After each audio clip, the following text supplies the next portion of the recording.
Bien, en esta clase nosotros vamos a ver, vamos a avanzar en el concepto de estructura de proteínas, em, reforzando un poco lo que vieron en bioquímica, pero desde un punto de vista biofísico, esto que vengo repitiendo desde la primera clase.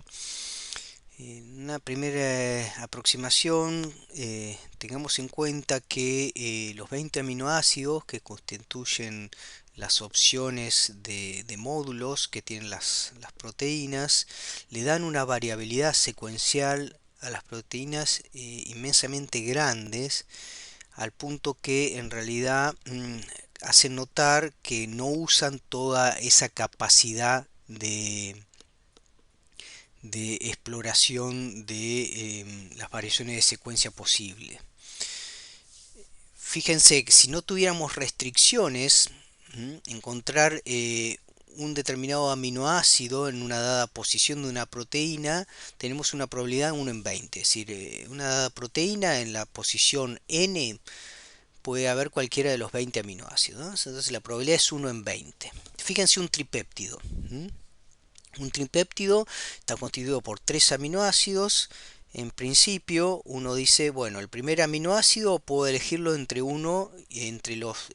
cualquiera de los 20 aminoácidos posibles. El segundo también entre los 20 aminoácidos posibles. Entonces, las probabilidades de una y otra posición se multiplican, 1 en 20 multiplicado por 1 en 20, y el tercero lo mismo, 1 en 20. Esto me lleva a 1 por 20 al cubo, ¿sí? Eh, es un número bastante grande. Si uno ahora considera una proteína con n residuos, ¿sí? El número posible de secuencias, ¿sí? Es 20 a la n. Fíjense, el, el- el número posible de secuencias totales era 20 al cubo para un tripéptido. Y la probabilidad era 1 dividido 20 al cubo. Ahora la probabilidad de tener una secuencia determinada en el espacio sería 1 en 20 a la n. Para 100 es 1 en 20 a la 100. Si efectivamente existieran 20 a la 100 secuencias posibles dentro de un tubo de ensayo, ¿sí? Por ejemplo.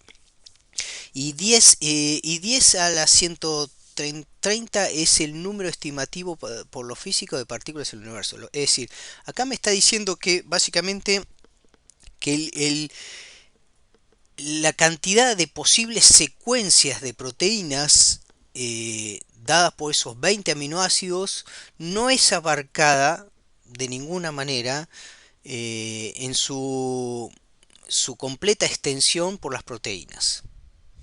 Las proteínas no usan toda su capacidad, ¿sí? de alternativas de secuencias posibles. Si eso hiciesen, sería un número del orden del número de partículas que hay en el universo. Es decir, obviamente las proteínas recorren un espacio secuencial muchísimo más reducido de lo que potencialmente pueden hacer. Ridículo de pensar que existen tantas secuencias como eh, el espacio de los 20 espacio secuencial de los 20 aminoácidos te lo permiten, ¿sí? Bueno, y desde el punto de vista estructural, ¿m? También se descubre algo por el estilo,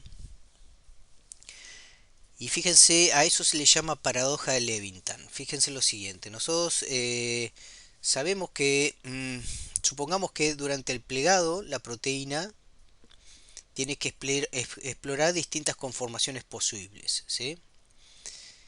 Si tuviera que explorar todas las conformaciones que ella puede abarcar, nunca alcanzaría la estructura nativa. Que recuerden, es la estructura funcional. Y eso también, a esa conclusión se llega haciendo esta simple cuenta. Supónganse una proteína con 100 aminoácidos. Eso implica que tenemos 99 enlaces peptídicos y 98 pares diedros TTFI, que ustedes ya bien los conocen, ¿sí? Damos por supuesto que todos ustedes conocen la estructura del enlace peptídico. Supónganse que para reducir, ¿sí?, las posibilidades tenemos tres conformaciones estables por diedro. Puede haber más, pero supónganse que tengamos tres conformaciones por diedro, ¿sí? O si no, 9 por carbono alfa, porque cada carbono alfa tiene el diedro tita y phi, entonces 3 por 3 es 9, ¿sí? Tres conformaciones posibles para el diedro tita que se multiplican con las tres conformaciones posibles para el diedro phi. Entonces, si eso es así, para cada carbono alfa tenemos 9 combinaciones, para el segundo carbono alfa tenemos otras 9 conformaciones, etcétera, etcétera.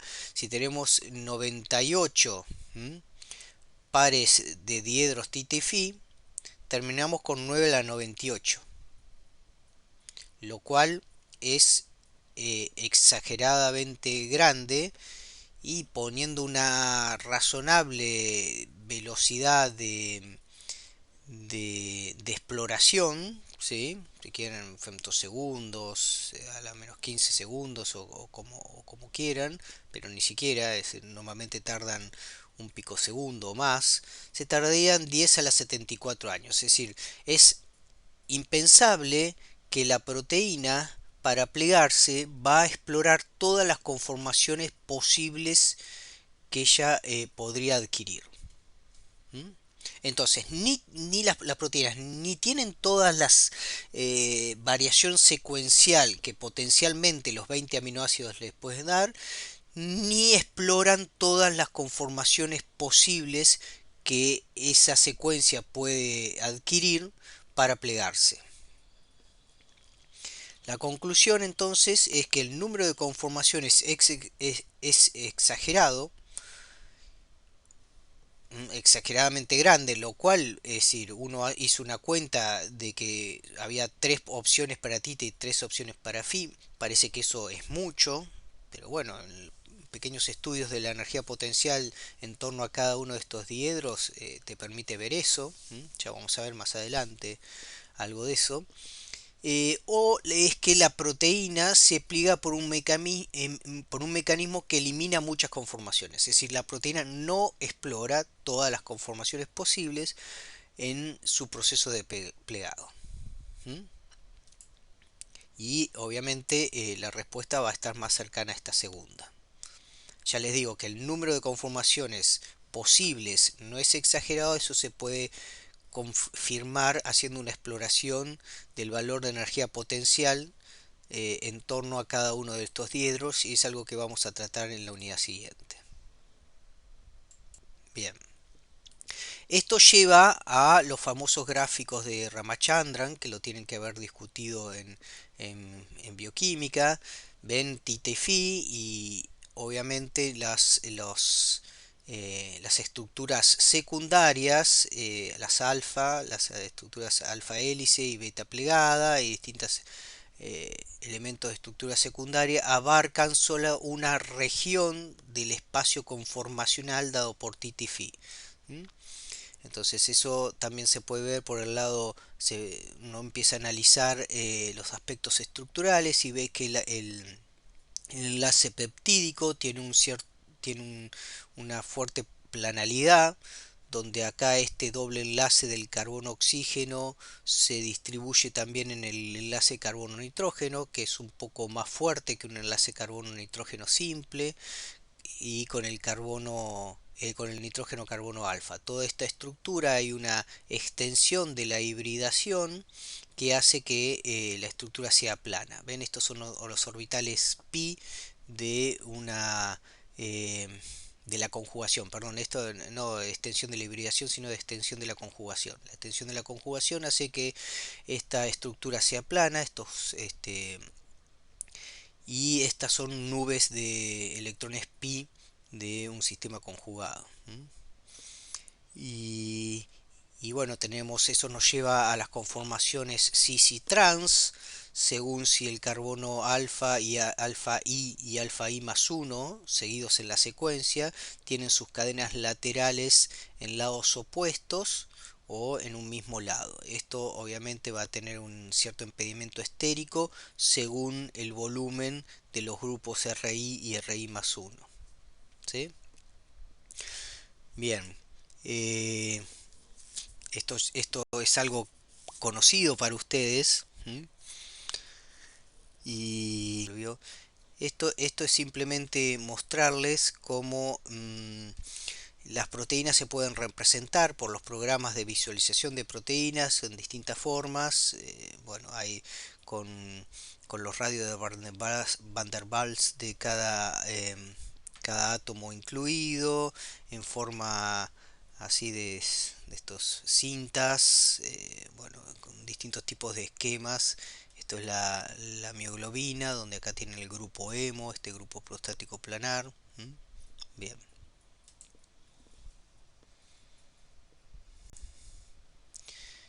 Eh, en principio uno obtiene la estructura de una proteína con distintos métodos experimentales. Los métodos más tradicionales son rayos X y resonancia magnética nuclear, pero muchas veces otras técnicas permiten obtener solo valores de distancias o contactos entre residuos. Es una información parcial, si quieren, de, de la estructura total de una proteína. La información de distancias entre carbonos alfas, ¿sí? Permite, no obstante, hacernos una idea de cómo sería la estructura de la proteína mediante lo que se llaman los gráficos de contacto. Dada la regularidad de la estructura secundaria de una proteína y algunos contactos de la estructura terciaria, en, en- se observan patrones regulares cuando uno analiza las distancias de distintos carbonos alfa de una proteína. Fíjense lo siguiente, en un gráfico de contactos donde uno pone en un eje el número de los distintos aminoácidos y en el otro eje esos mismos aminoácidos y pone con un punto denota la distancia entre un aminoácido I y J según el rango de distancia que se define experimentalmente. Entonces, por ejemplo, si el punto es totalmente blanco, es que no hay distancia entre un aminoácido y otro. Esto sería una línea diagonal porque el único aminoácido que está a una distancia cero con otro aminoácido es el aminoácido consigo mismo. Y después en el caso de una alfa hélice, lo que van a encontrar son diagonales donde a una distancia de 0,4 y 0,5 nanómetros, este gris claro, van a tener distintos puntos. Y una distancia un poco mayor los puntos negros. Y esto está hablando de, dado la simetría de la alfa hélice, ustedes saben que dan una vuelta de hélice cada 3,6 residuos, ya lo vimos en la clase anterior, entonces va a haber una interacción entre el residuo 1 y el 4. Entonces si ustedes se fijan, el aminoácido 1 está en contacto a una distancia entre 0,4 y 0,5 nanómetros, que era lo que nosotros hablábamos en la clase anterior de la distancia o el avance de la hélice por giro. ¿M? Eran 0,5 o algo así. Entonces fíjense, el uno va a interaccionar con el 4. El aminoácido 2, ¿sí? Va a interaccionar con el 5. Entonces el 2 va a estar interaccionando con el 5. El 3 va a estar interaccionando con el 6, ¿sí? Y el 4 va a estar interaccionando con el 7, ¿sí? ¿Se dan cuenta entonces? Y a su vez el 1 por este lado va a volver a interaccionar con el 4. Es decir, lo pueden leer así o lo pueden leer así. Y después, según la distancia, si un poquito más a un poco más distancia, el 1 interacciona con el 4, pero a más distancia está interaccionando también con el 5. Entonces, cuando ven estas diagonales, así, por fuera de la diagonal principal, uno puede detectar fácilmente que acá estamos hablando de alfa hélices. Para las hojas plegadas beta, tenemos para las paralelas y antiparalelas. En el caso de las antiparalelas, uno empieza 1, 2, 3, 4, 5, 6, 6, acá suele haber un loop entre 6 y 7, y eso hace que el residuo, eh, ven, acá empiezan, la secuencia va de 1, 2, 3, 4, 5, 6, 7, 8, 9, 10, ¿sí? Esto es una secuencia antiparalela, una hoja plegada antiparalela. Entonces ustedes ven, fíjense, el residuo 1 está interaccionando, esta es la diagonal de siempre, el residuo 1 interacciona con el 12, el 2 interacciona con el 11, ¿sí? El 3 interacciona con el 10 y así van barriendo toda la región de interacción, y en el medio a su vez interacciona el 3 con el 11, por ejemplo. Entonces cuando tienen una diagonal, en dirección contraria, es decir, que se cruza ortogonal a la diagonal principal, estamos hablando de una hoja beta antiparalela. Y finalmente tenemos la opción de la hoja plegada paralela, donde en este caso uno viene 1, 2, 3, 4, 5, y acá no es que es como la antiparalela que volvés formando los enlaces, sino que acá tiene que haber o una alfa hélice o algo, tiene que haber que enganche acá arriba. Esta es la paralela, y uno va a ver entonces, por ejemplo, el residuo 1 con el n más 6. N más 6 es, no sé, lo que haya acá, suele haber una alfa hélice, por ejemplo, un loop, lo que sea. Entonces ven diagonales que corren paralela a la diagonal principal, cuya distancia es distinta a 1,4, que nos hablaría de una alfa hélice. Es una distancia entre aminoácidos en la secuencia distinta. ¿Sí? Entonces ven que estos patrones me permiten a mí, con sola información de contactos entre residuos, hacernos una idea clara de qué elementos de estructura secundaria están participando y empezar a tener una idea de la estructura de la proteína. ¿Mm? Eh, este es un ejemplo de, fíjense, esta proteína obtenidos por NMR, las distancias entre los residuos, y fíjense acá en estas hay, eh, bueno, tendrían que hacer un zoom, que verían que hay una distancia entre 1 y 4 entre estos aminoácidos, que me hablan de dos alfa hélice 1 y alfa hélice 2, ¿sí? Y a su vez de un montón de contactos que me hablan de la estructura terciaria. O sea, que analizando estos contactos uno puede hacer inferencias de cómo es la estructura terciaria, en este caso de un zinc finger, que es receptor de estrógeno. Entonces estos datos son datos parciales de NMR, y uno puede ir viendo si el modelo que construye en base a esa información tiene sentido, tiene validación experimental. Este, esta es la secuencia del ADN, ustedes tienen la nucleobase, el nucleósido y el nucleótido, ¿no? Tienen los enlaces fosfodiéster, los puentes de hidrógeno entre, bueno, acá no están dibujados, los puentes de hidrógeno entre los pares base. Esto es simplemente para mostrar la dirección 5', 3'. Esto no hay mucho que decir, lo conocen. Eh, un aspecto interesante de los ácidos nucleicos respecto a las proteínas es que ustedes analizan los azúcares tienen libertad de rotación entre cada uno de los enlaces que componen. El esqueleto de ribosa, de fosforibosa, tiene torsiones por todos lados, ¿sí? Entonces eso lo hace muy rico en conformaciones posibles.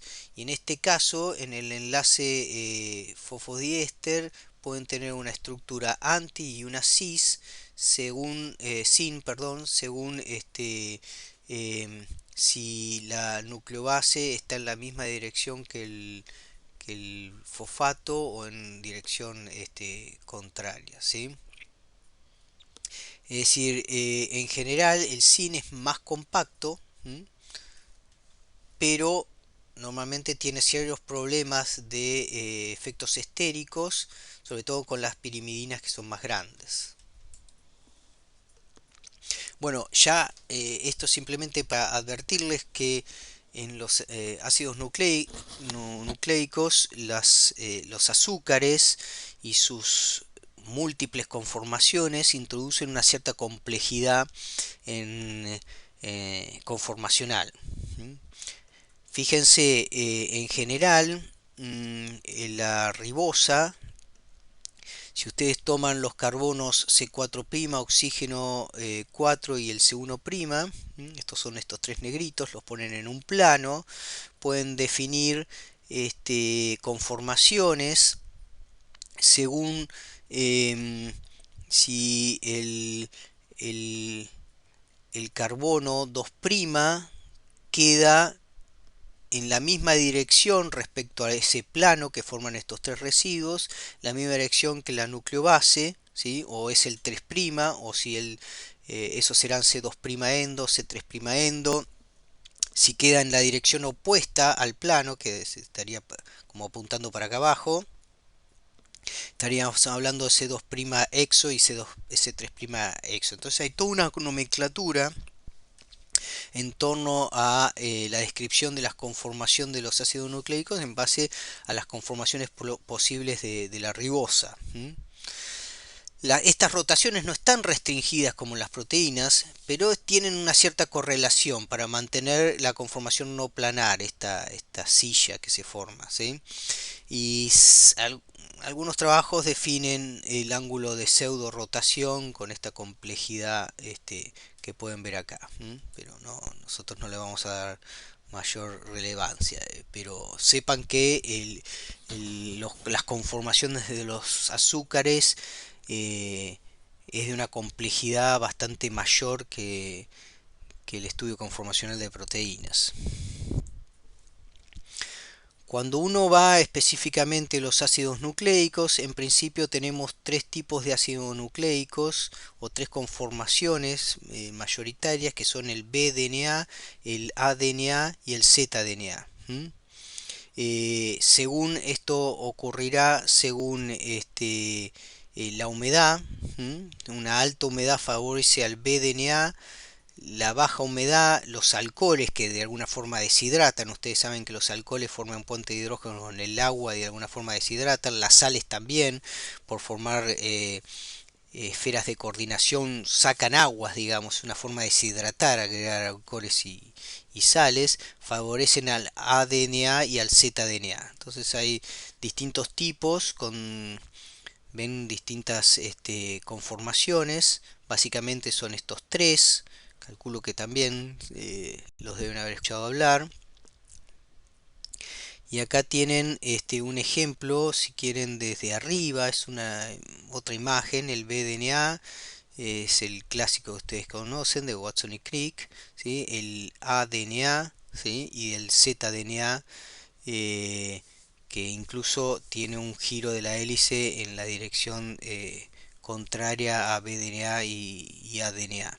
Es decir, esto simplemente es un dibujito para que vean, tienen el surco mayor, el surco menor, ¿sí? También conocen de estructura de ácidos nucleicos. Y acá tienen un breve resumen, mientras que el ADNA, el A y el B es eh, dextrógiro, ¿sí? El zDNA es levógiro. Después tienen el diámetro, ¿sí? El diámetro, el ancho, también varía. Las bases, las vueltas es decir, cuántas bases tienen por vuelta. Bueno, siendo Watson y Crick les va a resultar familiar 10,5, pero en la conformación A tienen 11 y acá en la conformación Z 12, ¿sí?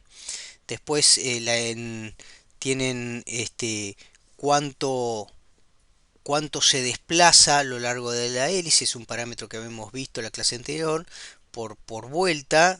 Ustedes saben de Watson y Crick les tiene que sonar el 3,4 Armstrong. Y para las otras lo mismo, cuánto se inclinan también acá las las bases nucleótidas respecto al eje de, del- de la hélice, las conformaciones de los azúcares, si C3', C3' endo, C2' endo, esto que estuvimos hablando. Acá es C2' endo para pirimidina y C3' endo para las purinas. Y el enlace glicosídico, si es anti o es sin y anti, bueno, esto entonces ven que tienen distintos parámetros que los definen a una y otra conformación de los ácidos nucleicos, y todos estos parámetros de alguna forma les resultan familiar. ¿Mm? Bien, si ahora analizamos el RNA de transferencia, ustedes saben que el RNA de transferencia tiene una región estructural donde tienen que leer eh, el anticodón para asociarse con un determinado aminoácido que van a definir. Cada RNA de transferencia está asociado a un determinado aminoácido, pero en principio véanlo desde el punto de vista biofísico como una cadena de ácido nucleico donde no ocurre la formación de pares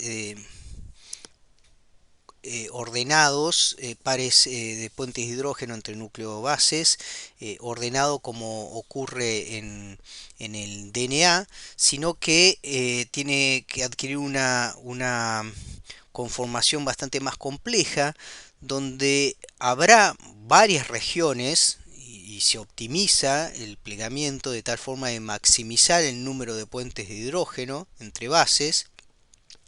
También se va a maximizar el apilamiento. Recuerden que la energía de un ácido nucleico no solamente se estabiliza por formación de puente de hidrógeno entre nucleobases, sino que serían acá, por ejemplo, sino también por el apilamiento, la interacción entre orbitales pi de una nucleobase, de nucleobases vecinas en la secuencia, ¿sí?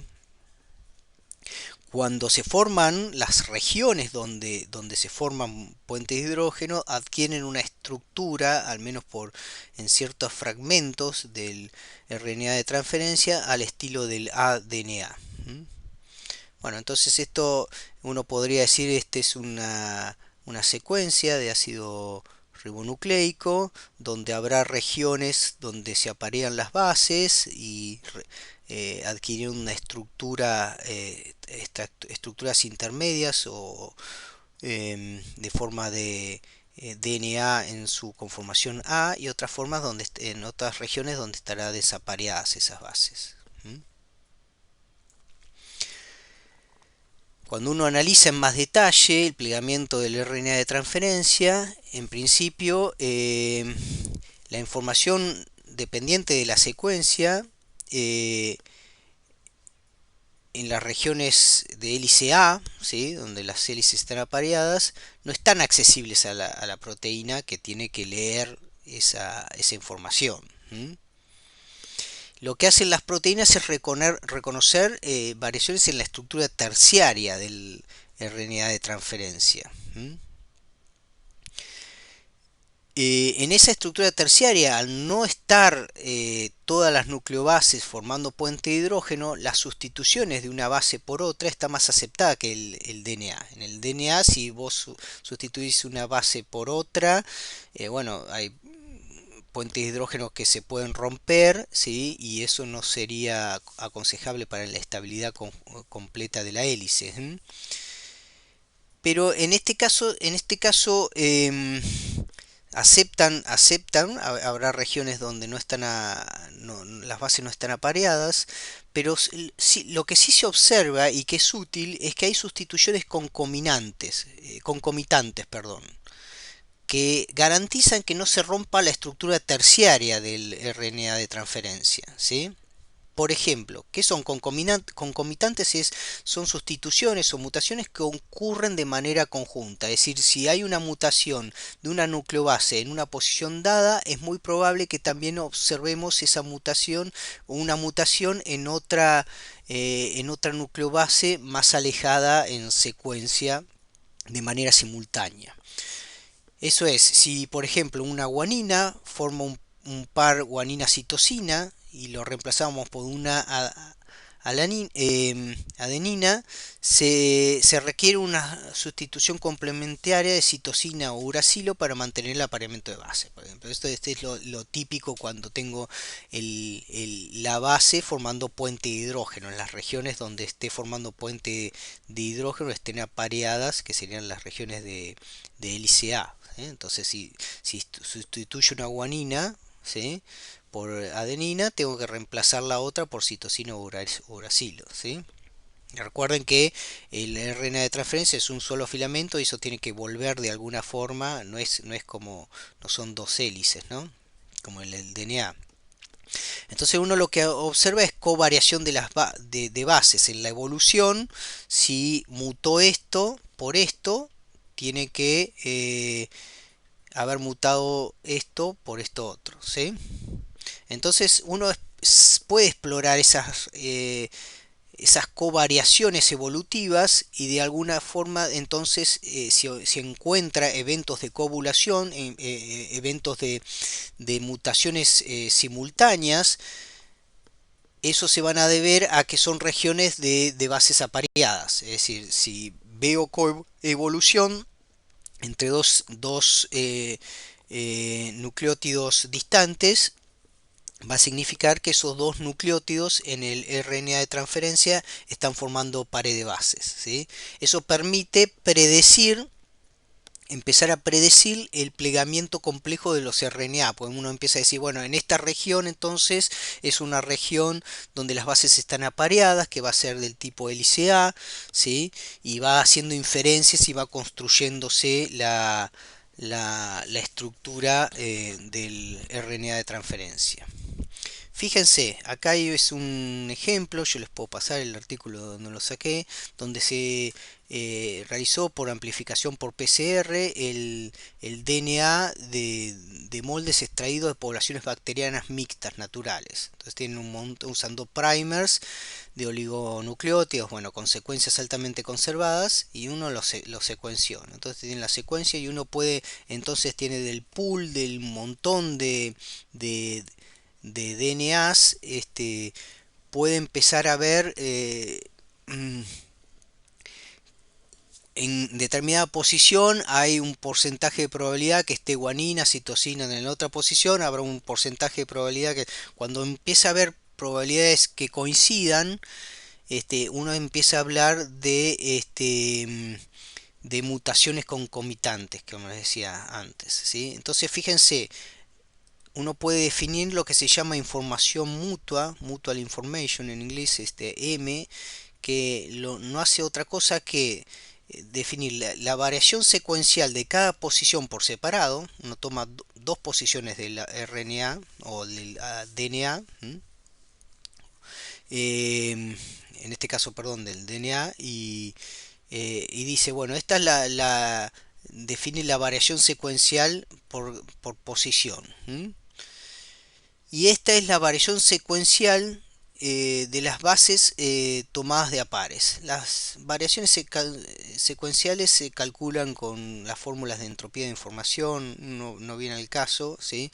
Pero ustedes tienen valores donde son proporcionales a cuánto varía la secuencia de nucleótidos en una posición determinada, cuánto varía en otra y cuánto varían en su conjunto. Entonces fíjense, si tienen mucha variación y mucha variación acá y en su conjunto varían poco, quiere decir que están obligadas a coevolucionar. Es decir, valores altos de M me están diciendo, ¿sí?, que tienen estos números, estos dos primeros números son altos, es decir, las posiciones pueden variar de un nucleótido a otro, ¿sí?, a lo largo de la evolución, pero de manera conjunta tienen que ir variando en simultáneo. Este numerito que restan acá es chico, tiene poca variación.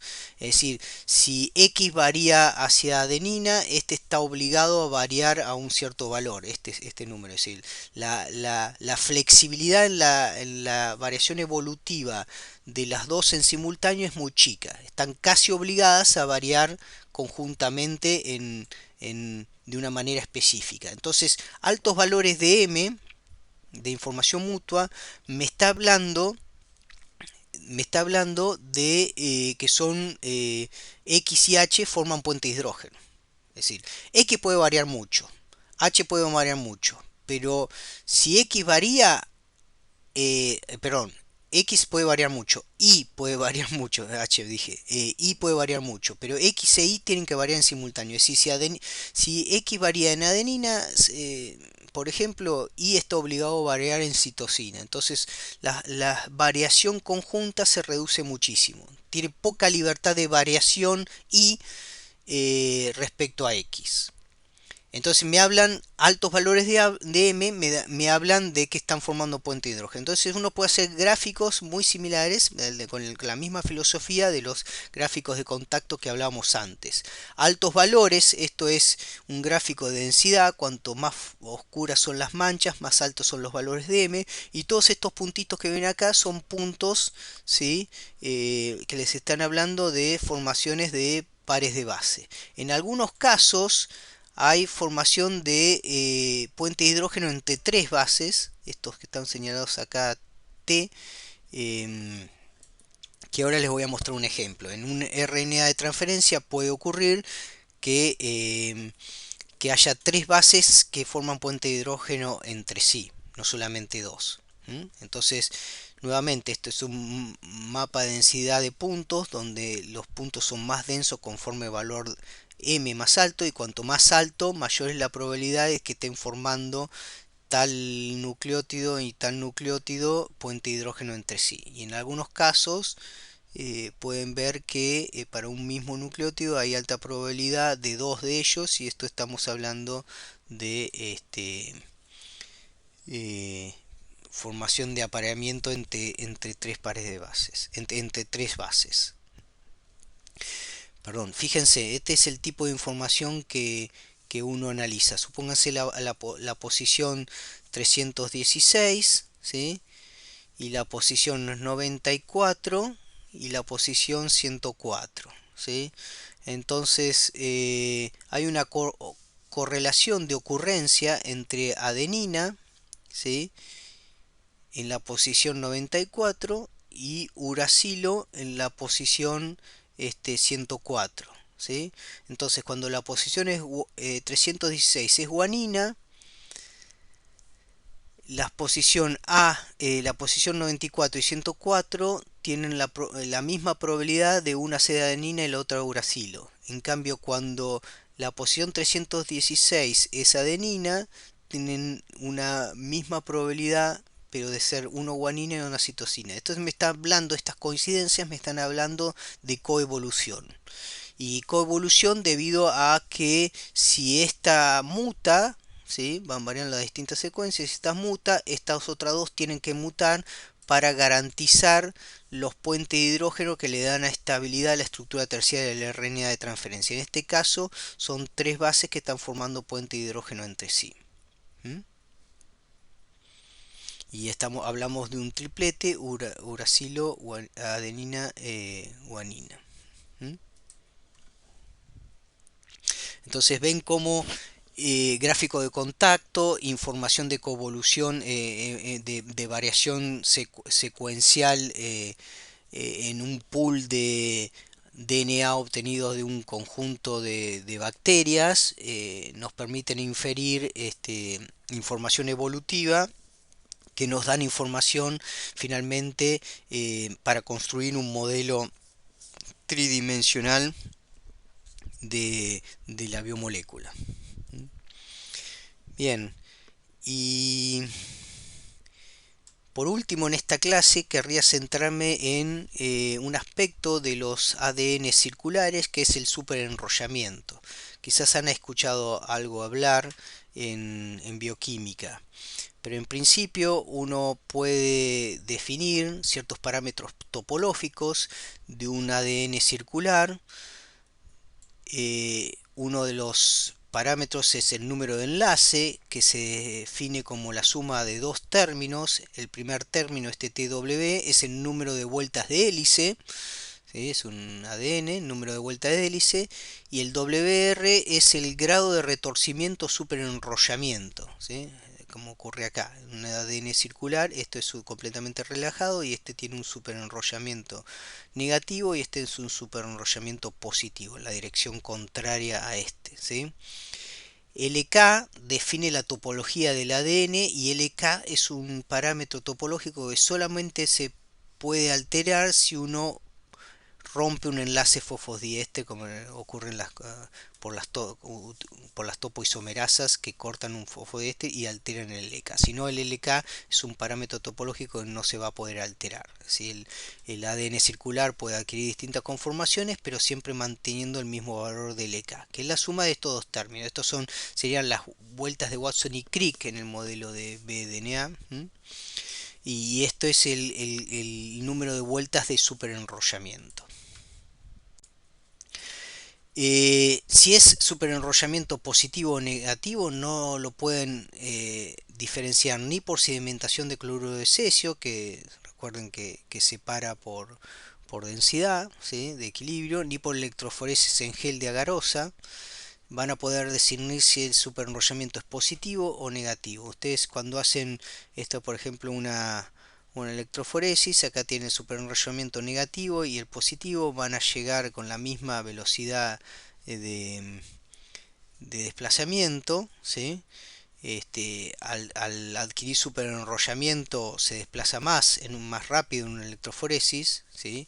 Que el DNA circular. Entonces más o menos un esquema, cuanto más compacto, más denso es el DNA, más rápidamente difunde, ¿sí? O en un tubito de ultracentrifugación con cloruro de cesio lo vería más en el fondo del tubo, ¿sí? Eh, Fíjense, supónganse que tienen un, un ácido nucleico con 147 pares de bases de DNA de Watson y Crick, ¿no? El BDNA. Ustedes saben que tenemos 10,5 pares de bases por vuelta. Eh, es decir, que el TW del que hablábamos hoy sería 147 dividido 10,5, me dan 14 vueltas. Acá tengo 14 vueltas, el ADN que no está unido.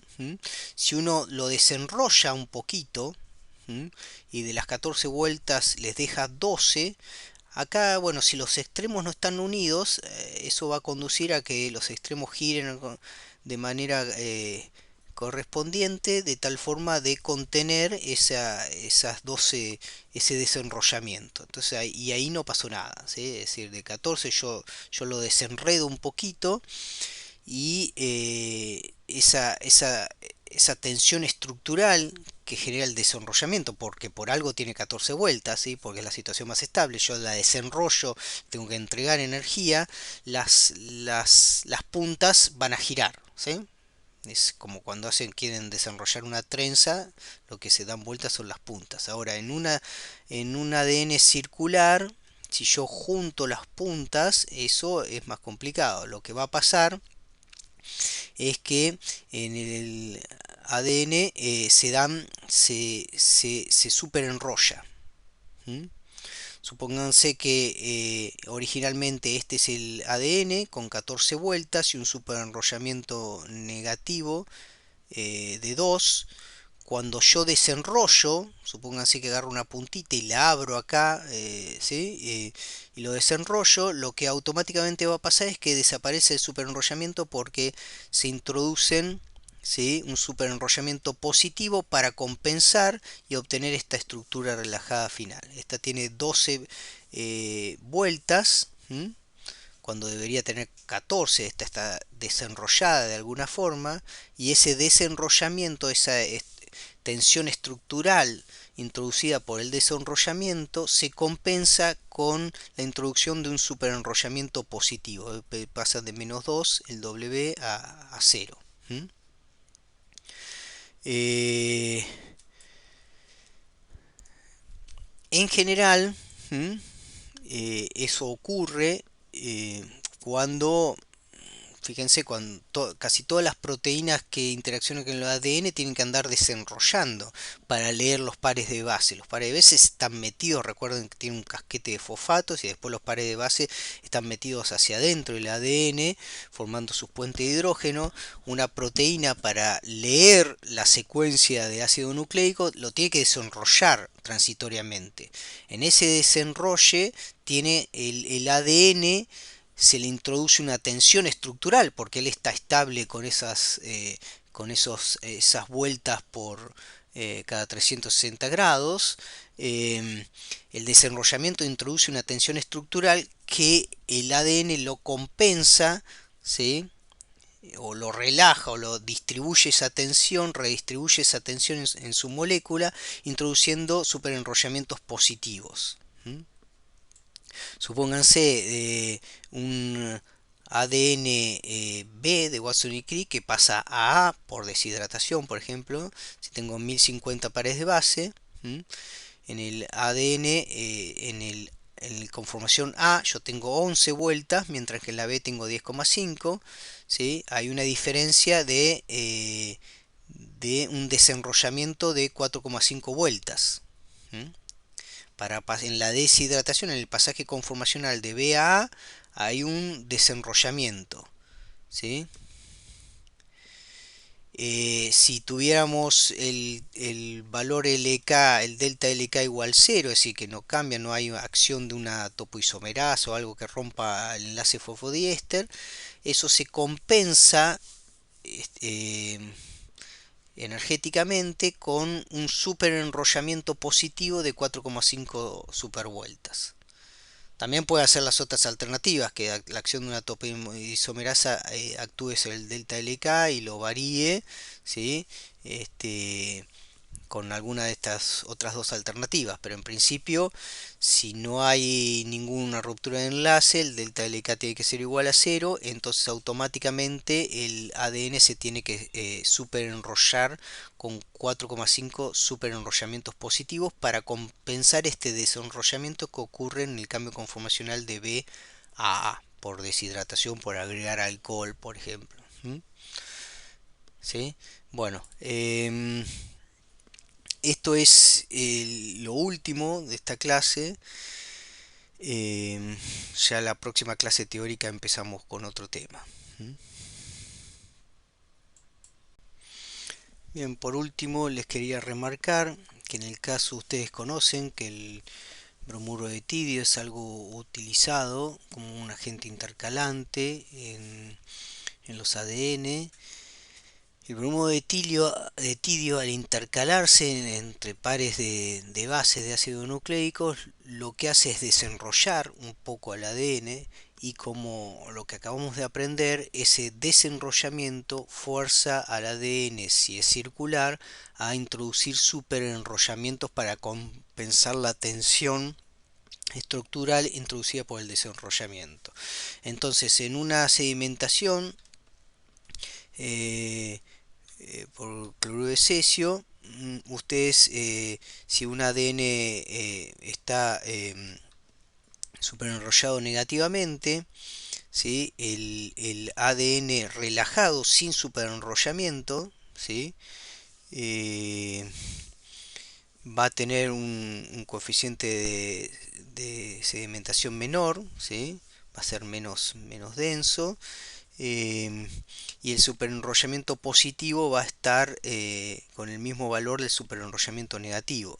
Entonces, a medida que ustedes van agregando mayores concentraciones de bromuro de tidio, van a ir introduciendo superenrollamientos positivos, entonces van a ver estas variaciones en el coeficiente de sedimentación, ¿sí?